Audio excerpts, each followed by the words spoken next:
បាទជំរាបសួរខ្ញុំបាទឈ្មោះណាំតារាជាមេដាបេដាសិស្សឈ្មោះសេងផលរដ្ឋដតីហើយចំពោះបច្ចុប្បន្ននេះខ្ញុំរស់នៅសង្កាត់ស្នោខណ្ឌកំពតរាជធានីភ្នំពេញបើគិតពីទីតាំងសាលាហើយនឹងផ្ទះប្រហែលជា1គីឡូកន្លះអីទេបាទហើយក៏សូមអរគុណដល់គណៈដឹកនាំរបស់សាលាដែលបានមកឈរលើទីតាំងនេះអនុញ្ញាតឲ្យខ្ញុំបាទមានឱកាសជាមួយនឹងសាលាដើម្បីយកកូនយកមកសិក្សានៅសាលាដ៏ល្អមួយនេះដែលមានកម្មវិធីគ្រប់គ្រាន់ដែលពីមុនយើងគិតថាលុះត្រាតែចូលកណ្ដាលក្រុងបានមានសាលាដែលល្អបែបនេះប៉ុន្តែបច្ចុប្បន្ននេះទោះបីជាយើងនៅជាយក្រុងក៏យើងមានឱកាសក្នុងការឲ្យកូនរបស់យើងរៀននៅសាលាដ៏ល្អមួយនេះដើម្បី improve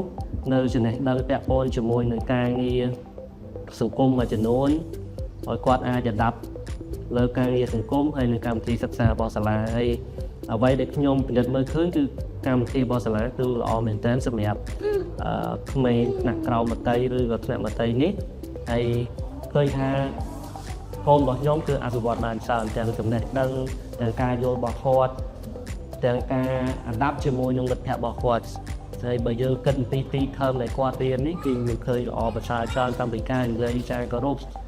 ការគេងរបៀបនៃការរស់នៅរបស់គាត់គឺផ្សេងទាំងអស់គឺមានការអភិវឌ្ឍច្រើនយកមែនតើចង់ជំរាបជូនផងដែរថាបច្ចុប្បន្ននេះអូននៅថ្នាក់ K1 ហើយបើយើងសង្កេតទៅ K1 នេះខ្ញុំឃើញមានកម្មវិធីជាភាសាអង់គ្លេសផងនិងភាសាខ្មែរផងតែយើងអ្វីដែលខ្ញុំសង្កេតឃើញមួយទៀតគឺការវឹកហាត់ដល់អូនចាស់ហើយសិតដែលបើយើងគិតពីសន្តិភាព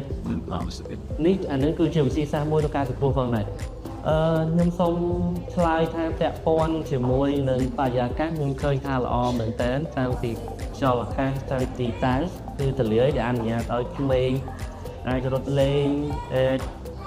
យំហែបានខ្លះបន្ទាប់ពីការសិក្សារយៈពេល1ថ្ងៃរបស់គាត់ពេញយើងមាន playground មានអាហារទឹកដែលឃើញថាគឺល្អពាក់ព័ន្ធជាមួយនឹងបរិយាកាសអ្វីដែលខ្ញុំឃើញមួយទៀតគឺការបង្រៀនបែបការគូររូបធ្វើអីដែលមិនធ្វើឲ្យក្មេង stress ឧទាហរណ៍ថាយើងបង្រៀនសុទ្ធពេលខ្លះក្មេងគាត់ stress គាត់អាចចាប់បាននៅអ្វីដែលគ្រូបង្រៀនទេប៉ុន្តែបើយើងមានសកម្មភាពនឹងលេងឡំចូលគ្នាគាត់ចាប់អារម្មណ៍គាត់អាចចងចាំបានច្រើនហើយក៏គាត់ចូលចិត្តលេងគាត់អាចខ្លាចសាលាជាសំណូមពរណាសូមឲ្យមេដាបេដាដែលរស់នៅក្នុងសង្កាត់ស្នោខណ្ឌកំពតរាជធានីភ្នំពេញជាពិសេសគឺនៅតំបន់ជុំវិញបរិយាវិហារនេះគឺណាសូមថាពិនិត្យមើលសាលាដែលជាសាលាដែលល្បីល្បាញហើយមានគុណភាពគឺមានតែសាលាបញ្ញាសាស្ត្រនេះឯងបើយើងគិតពីសក្តានុពលនៃតំបន់នេះទៅទេមេដាបេដានៅតំបន់នេះអាចពិនិត្យពិចារណាហើយមានកូនដែលដល់វ័យសិក្សាអាចយកមកដាក់នៅទីតាំងសាលានេះដើម្បីបង្ហាត់បង្រៀនបាន